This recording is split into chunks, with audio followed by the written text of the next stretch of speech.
All right, so what we're going to go over today is graphing exponential functions and then talking about some of the key features of exponential functions that you'll definitely have to, remember for your STAR test. So let's go ahead and get started. So our objectives today is I will be able to graph models of growth and decay and identify key features. And then the language objective, I'll read the graphs and be able to write the key features related to the exponential functions. So the first things we want to definitely kind of make note of is this part. So the main things that they like to use a lot is the x or the y-intercept portion. Basically, where does it hit the y line? So again, this vertical line here. And another part that they want you to be able to know, or I want you to know, is as the line is approaching, does it start to kind of level off or kind of come to like a dead zone where it just keeps going and running and doesn't even approach. So what we want to call that is our horizontal asymptote. So that is basically the invisible line that's going to approach here. So what we're going to have here is for this one, it's going to be our x-axis because it's basically approaching the x-axis and it's curving and it's kind of just being level with it. This direction is just going to keep on going. So it doesn't really have a vertical asymptote because in this sense, it just keeps going and increasing in this general direction. So what we want to do is name the parts. So again, just kind of reviewing some of those key vocabulary words. So what would I call this point here where it crosses at this particular point with this line, this A part? Okay, I would call it the y-intercept.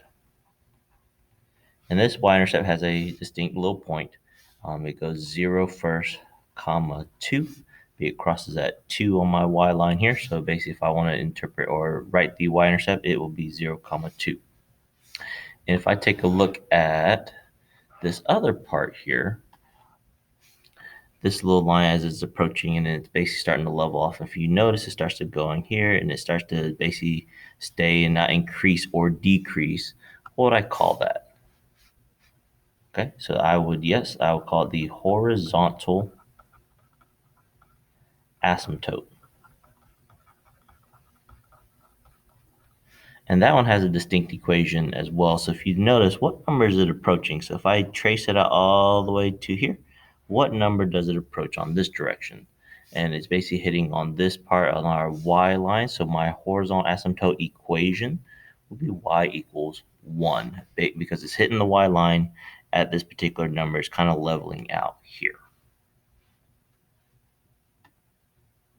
Okay, so let's go ahead and practice on a few of them and just identify some of these key parts. So the first part that we have, again, what's our A part called? If you notice, it's hitting on this vertical line. That is, again, our y-intercept.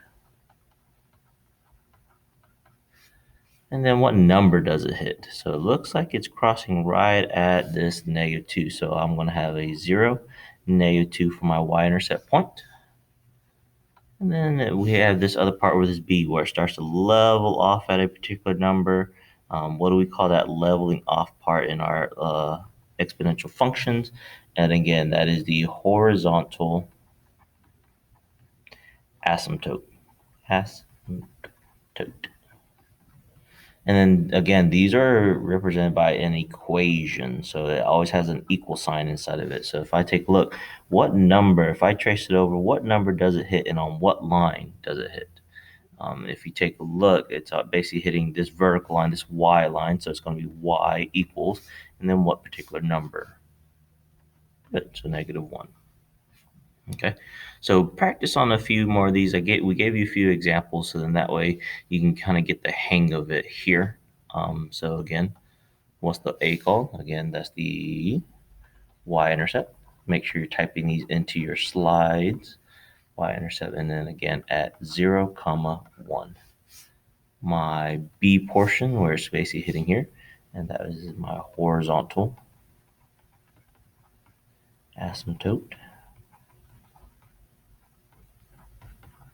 And that would be, and if I trace it over, trace, this in just general direction, it's going to hit this line, and it looks like it's going to be, you can have it one of two ways. It could be considered the x-axis because that's our x line here, or we can just say it's going to be y equals 0. Both of these are acceptable answers for this particular example here. Okay, and then try this again. So this one, I want you to try to graphing it and just using your technology pieces and seeing where does it hit as well. But I think we can do this without that technology piece for now.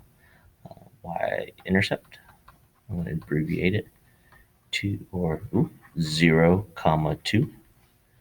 And then of course, this part here where it's running the asymptote, horizontal asymptote. And that is also going to be my x-axis, or again, y equals 0.